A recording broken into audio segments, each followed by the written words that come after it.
Tushlar. Tush ko'rish holati bu inson ongining eng sirli, ammo eng hal qiluvchi qatlamlaridan biridir. Ular shunchaki tasodifiy tasvirlar emas, balki ong ostimiz, ruhimiz va hayotiy energiyamiz bilan bo'ladigan yashirin muloqotdir. Keling, tushlarning psixologik, energetik va ruhiy jihatlarini chuqurroq ko'rib chiqamiz. Birinchisi, psixologik nuqtai nazardan tush ong ostining tili. Taniqli psixoanalitik Zigmund Freyd aytganidek, tush bu ong ostining oynasi. Ya'ni biz uyg'oqlikda his qilgan, lekin ifoda etilmagan hislar, qo'rquvlar, orzular va istaklar tushlarda ramzlar orqali chiqadi.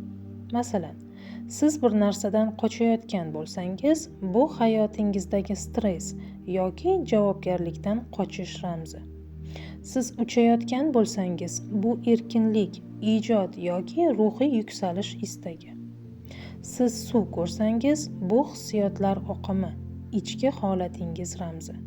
Shunday qilib tushlar bizga ong ostimizdagi yashirin dasturlarni ko'rsatadi. Ular orqali inson o'zini yaxshiroq tushunadi. Ong osti va tush o'rtasidagi aloqa. Uyqu vaqtida ong dam oladi, lekin ong osti faol bo'ladi. Shunda u quyidagi narsalarni bajaradi. Kunning davomida yig'ilgan hissiy yukni chiqaradi. Ichki ziddiyatlarni qayta ishlaydi. Ruhiy tozalash jarayonini amalga oshiradi. Fikr va hislar o'rtasidagi muvozanatni tiklaydi. Shu sababli agar kimdir uzoq vaqt tush ko'rmayotganini aytsa, bu psixologik siqilish belgisi bo'lishi mumkin. Chunki tush bu ongning o'zini tiklash mexanizmi. Tushlar hayotimizga qanday ta'sir qiladi? Birinchisi, ong ostini tozalaydi, hissiy bosimni chiqarib, asab tizimini yengillashtiradi. Ikkinchisi, ichki muammolarni ko'rsatadi. Biz e'tibor bermagan hislarni ramz bilan ifodalaydi. Uchinchisi, ijod va ilhom beradi. Ko'p ixtirolar va san'at asarlari tushlardan ilhomlangan.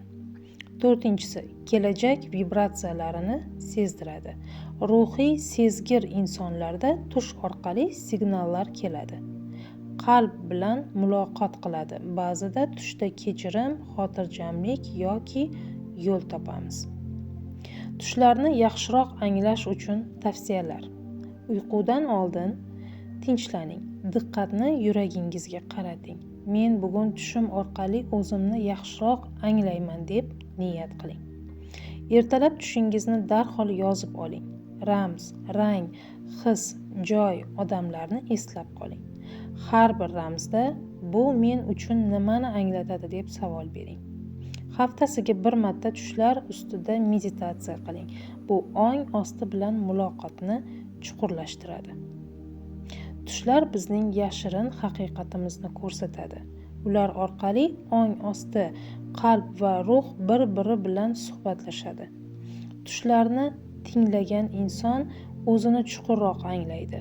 Ruhiy to'siqlarni yechadi, hayotini ongliroq boshqaradi va eng muhimi, ichki meni bilan uyg'unlashadi.